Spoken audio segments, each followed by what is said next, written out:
Bonjour, je suis Rémi Pêche.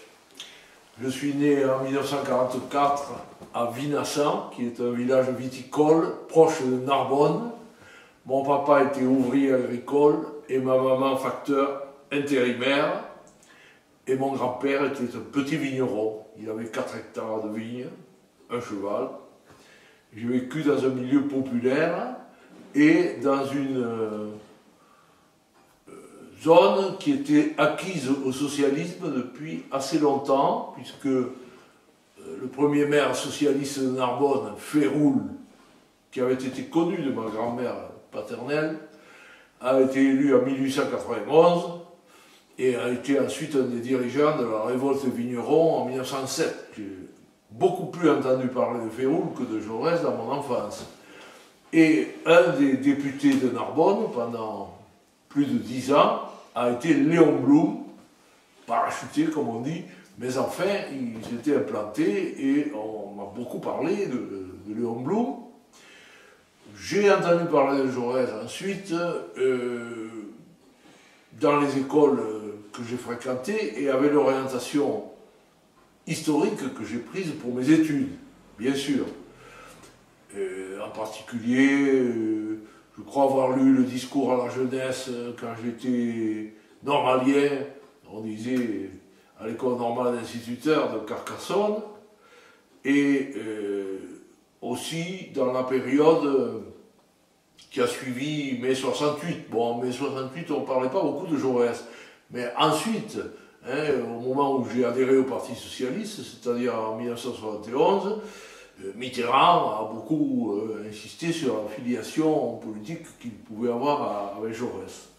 Alors, au niveau recherche, si vous voulez, c'est en arrivant à Toulouse que j'ai rencontré des collègues qui avaient, sinon connu directement Jaurès. Moi-même, j'aurais pu le connaître s'il n'avait pas été assassiné, puisqu'il avait 85 ans quand je suis né. On n'est pas tellement éloigné de Jaurès. Eh bien, j'ai rencontré André Armengaud, un grand spécialiste de la démographie historique et de l'histoire régionale aussi, de l'histoire des paysans en particulier. Et Armengaud était originaire de Castres, il avait une véritable religion pour Jean Jaurès. Il m'en a parlé maintes fois. Et Rolande Trempé, qui a été l'historienne des mineurs de Carmaux, elle a rencontré Jaurès en faisant sa thèse sur les mineurs de Carmaux. Évidemment, puisque Jaurès a été leur élu à partir de 1892, 93 plutôt, la campagne commence en 92, mais l'élection c'est en janvier 93, et une deuxième élection en août 93, premier tour il est passé là.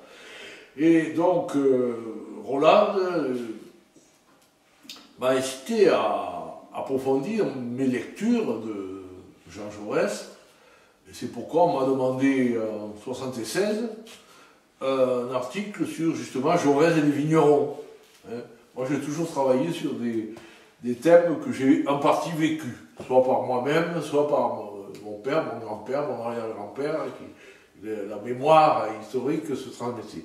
Donc mon premier article, le voilà, il est contenu dans ce bulletin de la Société des études jaurésiennes de avril-juin 1976, et le titre c'est « Défense viticole et lutte de classe en Languedoc au début du XXe siècle ». En effet, Jaurès est intervenu dans la révolte des vignerons, à la fois pour proposer des solutions, il avait même proposé de nationaliser les vignobles, et aussi pour défendre les victimes, puisqu'il y a eu quand même 6 morts à Narbonne, et ceux aussi qui ont été sanctionnés, c'est-à-dire les mutins du 17e régiment de Béziers, qui, craignant d'être utilisés contre leurs frères, avaient levé la crosse en l'air et désobéi à leurs officiers. Jaurès est intervenu à plusieurs reprises pour, comme ils ont été envoyés en Tunisie, au fin fond de la Tunisie, à Gafsa, pour qu'ils soient moins maltraités que ceux qu'ils n'étaient. Donc voilà un petit peu le contact s'est fait avec Jaurès, si vous voulez, à la fois par mon passé d'enfant de la vigne, on peut dire, et mon travail de jeune universitaire à Toulouse. Alors ensuite, bien sûr, j'avais mes propres recherches qui continuaient sur le contexte viticole, et j'ai lancé aussi d'autres recherches très originales à ce moment-là sur l'histoire du sport et du rugby, que j'avais moi-même pratiqué. Et donc, vous voyez, j'ai toujours un lien de vécu. Je crois que c'est bien de travailler comme ça, à condition de pouvoir prendre suffisamment de recul. Il ne faut pas trop s'impliquer, parce que à ce moment-là, on devient partial et ça ne va plus. Et donc, en 1986, le maire de Castres, qui s'appelait Gabarou, a décidé de... Il y avait déjà un petit musée Jaurès qui était inclus dans le grand musée de Castres, qui s'appelle le musée Goya, qui est essentiellement consacré à cet immense peintre espagnol et à d'autres peintres espagnols, Velázquez, Zurbarán, etc. Et donc, il a voulu faire un musée Jaurès spécialisé.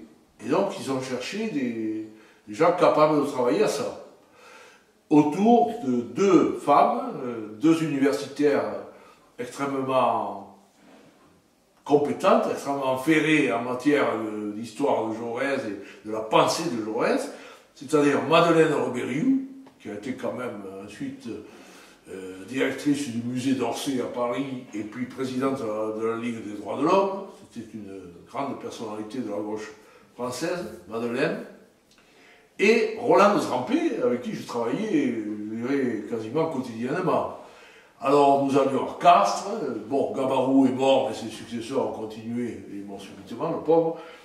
Et on a fabriqué, on a monté ce musée dans une ancienne usine au centre de Castres, qui existe toujours. Alors le musée existe toujours, il faudrait peut-être le rénover maintenant, au bout de 30 ans, ça en aurait besoin.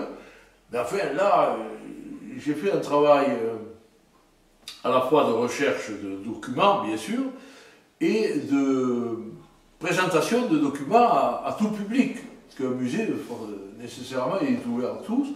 Donc j'ai participé à plusieurs panneaux dans les choses que je connaissais le mieux de Jaurès, c'est-à-dire sa vie d'enfant, hein, puisqu'il a vécu dans une ferme, et ça m'a toujours interpellé, parce que bon, je ne me suis jamais identifié à Jaurès, mais enfin, j'étais moi aussi un paysan qui a fait des études, c'est lui qui l'a dit. Une fois, Vincent Auriol, qui était son compagnon, m'a accompagné, il a dit « Mais monsieur Jaurès, vous avez une veste un peu fatiguée. » Il dit « Taisez-vous, Auriol, je suis un paysan, vous le savez, un paysan qui a fait des études. » C'est ce qu'il disait. J'aurais pu le dire moi aussi. Et donc, l'enfance de Jaurès, tout le travail qu'il a fait pour les paysans, et qui était souvent négligé, parce qu'on a monté en épingle, et c'est normal, son travail comme député de Carmaux, et les mineurs de Carmaux essentiellement, et toutes les lois qu'il a rapportées sur les retraites, sur les délégués mineurs, tout ça, et les grèves de mineurs. Donc, c'est absolument légitime qu'on ait mis l'accent là-dessus, mais on a oublié un petit peu tout ce qu'il avait fait pour les paysans. Le plus long discours de Jaurès, c'est le discours de 1800. Je mélange parfois les centenaires, les siècles, puisque finalement j'ai fonctionné sur 3 siècles, par mes études sur le 19e, par ma vie sur le 20e, et maintenant ma vieillesse sur le 21e. Ça fait 3 siècles. Donc, le discours de juillet 1897, qui a pris 2 ou 3 séances, je ne me rappelle plus, est consacré uniquement à l'agriculture et aux paysans. C'est un discours absolument superbe.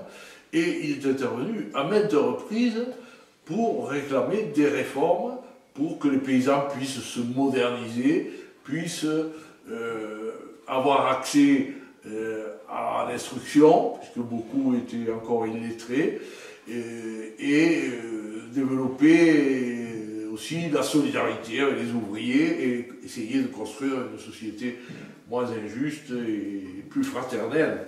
Je crois que ça, c'était très important. Alors, il y a 2 ou 3 panneaux qui traitent cette question des paysans. Et enfin, une question aussi qui n'était pas du tout traitée par les chercheurs, sauf un peu par Armengaud, dont j'ai parlé, c'est-à-dire l'attitude de Jaurès par rapport à la langue occitane. À l'époque de Jaurès, les républicains n'étaient guère favorables aux langues régionales, que ce soit le breton, l'alsacien, le flamand et l'occitan. On ne parlait même pas d'occitan, on parlait de patois. Et Jaurès a toujours, lui, il a toujours mis des guillemets à patois. Il a dit, je veux bien employer le nom patois, puisque c'est celui qu'emploient les gens, ou patès, ou patoès. Et moi, je peux dire, bilingue de naissance, puisque mes parents m'ont pas toujours parlé français, mais mon père et mon grand-père, je crois que je les ai rarement entendus parler français entre eux. Hein. Ils parlaient occitan. Mais mes grands-parents, tout en occitan. Donc, j'ai capté cette langue que j'aime et que j'ai pratiquée. Tant que je peux, je la pratique. Et donc, j'ai rassemblé les écrits et les manifestations. J'en trouve encore. Aujourd'hui, j'ai trouvé pour la première fois, enfin, le mois dernier, sur un livre que nous préparons, un discours de Jaurès en occitan, transcrit en occitan. Parce que généralement, dans la presse, vous avez...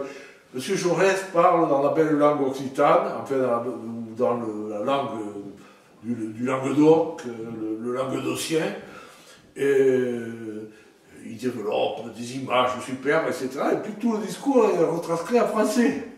Parce que les scribes, les reporters étaient habitués à publier des articles en français, tout simplement.